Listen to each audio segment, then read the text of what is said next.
Thank you, Mr. Chairman. Mr. Chairman, maybe we could put 5 minutes on the clock then, not 10.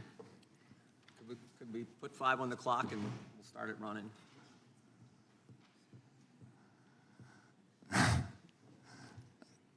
Thank you, Mr. Chairman. And I want to put aside my written statement for a moment and address one of the points that was brought up, I think an important point by the ranking member, that this body ought to be concerning itself with issues that impact directly the American people.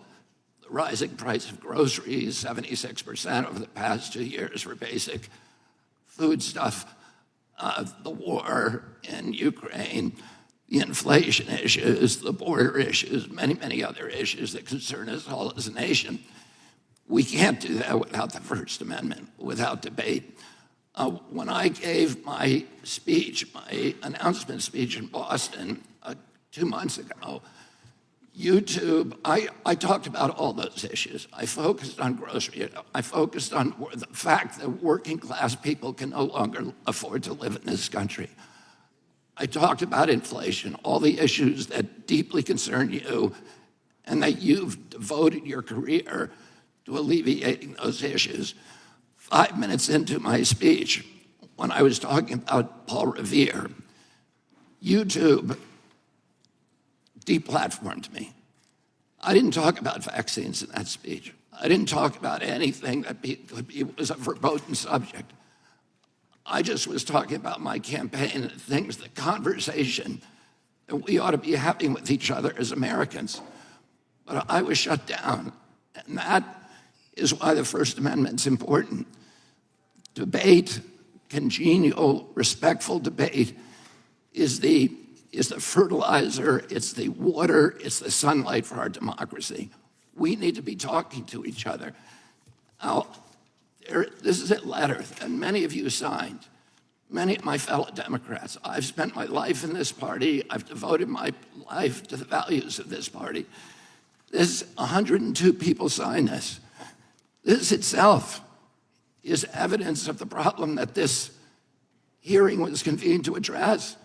This is an attempt to censor a censorship hearing. The charges in this, and by the way, censorship is antithetical to our party. It was appalling to my father, to my uncle, to FDR, to Harry Truman, to Thomas Jefferson, as the chairman referred to. It is the basis for democracy. It sets us apart from all of the previous forms of government. We need to be able to talk, and the First Amendment was not written for easy speech. It was written for the speech that nobody likes you for. And I was censored not just by the Democratic administration, I was censored by the Trump administration. I was the first person censored by as the chairman pointed out, by the Biden administration 2 days after it came into office. Anti-Semitism, racism, these are the most appalling, disgusting pejoratives, and they're applied to me to silence me because people don't want me to have that conversation about the war, about groceries, about inflation, about the war on the middle class in this country that we need to be having. And by the way, I want to say this while I'm on the record, that in my entire life, and why I'm under oath, in my entire life, I have never uttered a phrase that was either racist or anti-Semitic. I have spent my life fighting my professional career, fighting for Israel, for the protection of Israel. I have a better record on Israel than anybody in this chamber today. I'm the only person who has publicly objected to the $2 billion payout that the Biden administration is now making to Iran, which is a genocidal program. I'm the only one who's objected to that. I fought more ferociously for Israel than anybody. But I am being censored here through this target, through smears, through misinterpretations of what I've said, through lies, through association, which is a tactic that we all thought we had been discredited and dispensed with after the Army McCarthy hearings in the 1950s.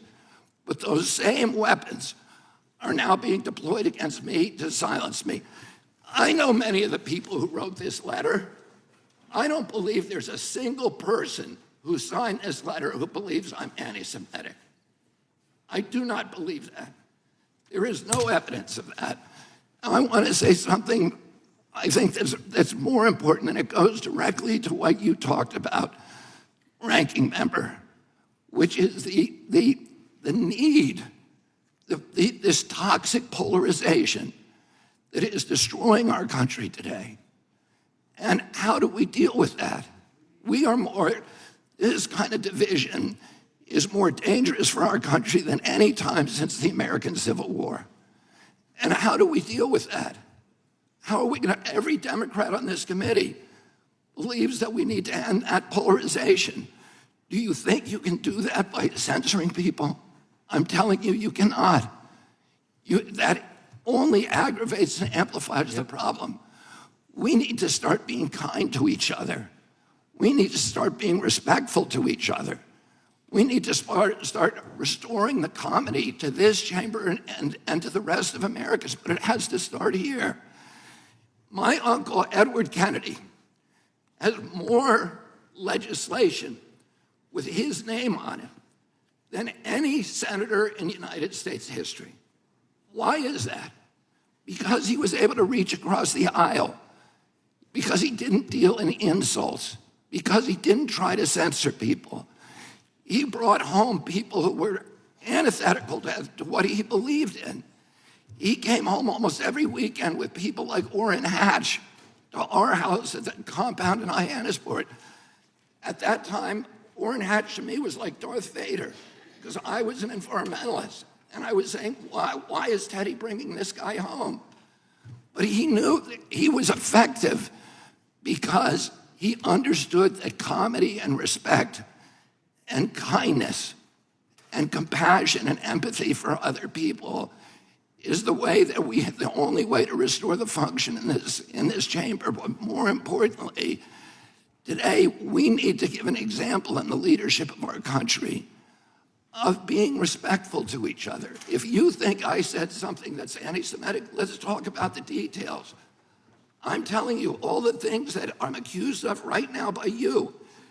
And in this letter are distortions, they're misrepresentations. I didn't say those things.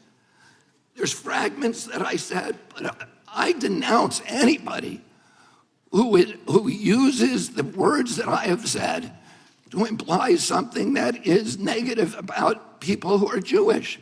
I never said those things. And I want to point out also that the chairman pointed to Dennis Kucinich, who's fighting behind me. There is no two people in the country who feel more differently about American politics than these two people. And yet they were friends. Dennis attended his children's basketball games, attended his daughter's wedding.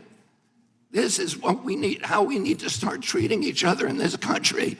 We have to stop trying to destroy each other, to marginalize, to vilify, to gaslight each other.